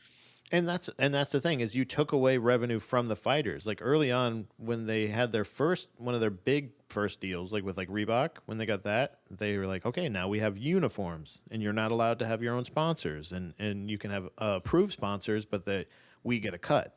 So that's still one of the most fucked up things they ever did. It's crazy. Yeah. Take away sponsors from the fighters and not pay them more. Right. That's what I'm saying. It's like, so it's not above the board. So now that there are options like BKFC, which is again kind of brutal. There's like bare knuckle MMA. Jorge Masvidal is starting a bare knuckle MMA, or has started a bare knuckle MMA league. I gotta be honest. I don't love all the bare knuckle stuff getting popular. It's the same thing. There's a thing called combat jujitsu I mentioned earlier, which is jujitsu, but we talked about it before. They you're not allowed to call it slapping, but it's your open hand striking. It still hurts. Why are you guys getting weird about it? Right, it hurts really bad. And by the way, have you ever gotten drunk and slapboxed your friends? It hurts. Yeah, it hurts. Yeah, so it's like it's a thing. And also, if you do it the Bas Rutten route, you can knock people out with it. Like there's palm strikes and stuff. So either way, even that is just like one of those things where I'm like, I don't know, man. I think jiu-jitsu should be unless it's in MMA and you have full on striking. I don't like the half-ass striking, the bitch slapping, And I don't like real quick. I'm so sorry. I searched combat jiu-jitsu in YouTube, and the first thing that comes up says it's labeled "Stop the Fight." Vicious palm strike, and you're like, yeah, dude, you guys are doing intense slapping. Right, it's intense slapping. I guess palm strike is striking is crazy because if you do hit the right angle, you could fucking remember that thing. Hearing when you were a kid, you could knock someone's nose into their brain. Yeah, you can like fucking break their whole face, right? And then you realize that noses they're just cartilage. Yeah, you realize it's not hard to fuck up a nose. You would just flatten it. It wouldn't push in anywhere. But yeah. I think there's options now for MMA fighters to make, whether it's boxing. Anderson Silva is having a second fucking life in boxing, and I'm loving it, brother. Oh, he's boxing a bunch. Yeah, and he's fucking doing good, and I like it. You know what I'm saying? Nice. I like to hear that. In his like 50s now, I believe. So I don't, but I don't like the 58-year-old fella going, I'm going to box the 27-year-old, and like with Mike Tyson and stuff. Those are the spectacles I don't necessarily need. But there are still options for like fighters outside of the UFC. It used to be after the UFC, you can go back to the regional stuff. You can do commentating. Maybe you can coach. Like you retired. But now you can go like, maybe I'll get a couple more fights in. Maybe I don't sign with the PFL, but I can go to like dirty boxing is a pretty good route where it's essentially just boxing with MMA gloves, I think. And it's like, that's pretty sick. Okay. You know what I mean? What's his face? Brian Battle's having a great what's his name? Brian Battle, Pooh Bear. You have to fucking do MMA if your name's Brian Battle, right? Like you Battle or Battles. He's great. Now you want to talk? Are we allowed to show? Can you show his promo or post fight interview in France, brother? You want to talk about This is they cut this motherfucker because he missed weight. Okay, he missed weight a couple times. Okay. He missed weight. You're just like he missed weight constantly. I want to say I don't want to say insinuate it's once, but it was his post fight interview in France because he beat a French guy. UFC Paris. Yeah. Is it this one? Yes. Oh my God! Please. This one. This is brother. This is the greatest promo of all fucking time. It is, and they cut this guy because he meant dude wipes. Wait, I didn't. Is that what the survey said? Yeah. I didn't even read it. I was like, what the fuck? Why did you just say dude wipes? How do you wipe your soggy ass? Dude wipes. But no, so fucking funny. Andy, hit dude wipes real quick. hands down, please enjoy this. This is, if they're pushing a guy like Hockett or whatever, the ex-football player, and cutting this guy, I'm telling you right now, they are not making the right decisions in the UFC. This is, I love this. And referee Herb Dean has called a stop to this contest at 3 minutes, 47 seconds of round number 2. Declaring the winner by TKO, Brian the Butcher. Also, they're French, so their boos suck ass. Yeah, Le yeah. I love that. I love the fucking. First of all, come on, what? Come on, let me hear you. How good must that feel when you beat the hometown boy in the fucking town and the crowd's going crazy and you're like, yeah, you're like, oh, that's gotta feel so fucking good. If he doesn't succeed the way I suspect he will in MMA, I know he has a fucking life in pro wrestling. I know he has it because of this promo. Ladies and gentlemen, referee Herb Dean has called a stop to this contest at 3 minutes, 47 seconds of round number 2.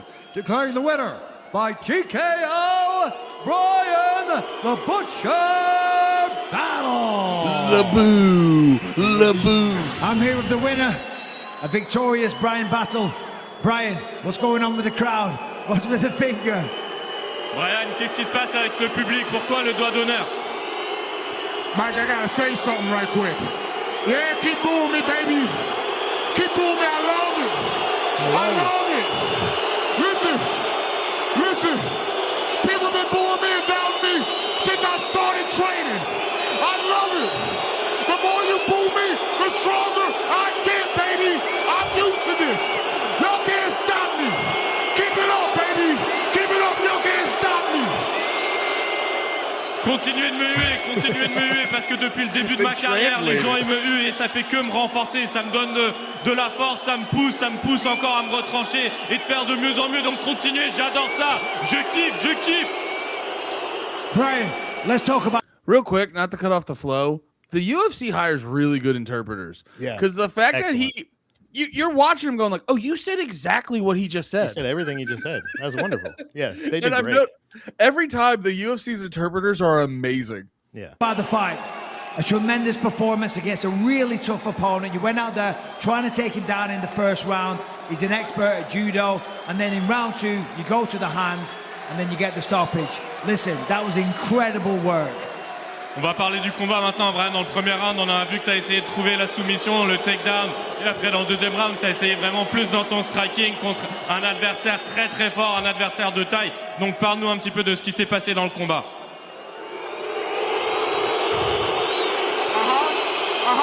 Hey, you are saying this, baby. Yeah, let me hear it. Hey, I know y'all didn't think the Butcher was gonna lose in a fist fight to a French dude. I know y'all did not think the Butcher was gonna lose in a fist fight to a French dude. That ain't never gonna happen, baby. Ladies and gentlemen, your winner. Hell yeah. Like That's pretty sick. The heat he fucking builds with those goddamn frogs, brother. Like, it gets me fired up. He's got some really good ones, and he wasn't let go because he was losing fights, bro. It was because unfortunately he was missing weight. So Yeah. but he's in dirty boxing. He's fucking still got it, dude. He's fucking Well, no, and killing that goes to the John Jones thing. Why I was gonna say this earlier. Why it's like based off what you're saying, it sounds like John Jones is legitimate. He's just like, yeah, I don't want that liability for the fucking White House fight. And it's the same. That's unfortunately, it's like that dude seems awesome, but if you're consistently missing weight, you then create yourself as a liability for the company. But that promo was fucking nuts. You all didn't think I was gonna lose in a fist fight to a French dude. Yeah, he's like, if I was gonna lose to a French, because like, yeah, I feel I love shitting on the French, so that one hits me right in the fucking right to their face too, to go like, Yeah. I just knocked your boy out, and also what what? Oh no, yeah, keep booing me, just keep booing me. It's just gonna be worse for you. LeBoo. Leboo. All right. They spell it Beauh. Boo. Laboo. I'm gonna do fromage. All a right, pretty we smart joke. what? That was a smart joke. I'm gonna do it. Good job, Pat. We're all proud of you. All right, guys, we're gonna wrap it up here. We'll see you on the next one. See you on Wednesday.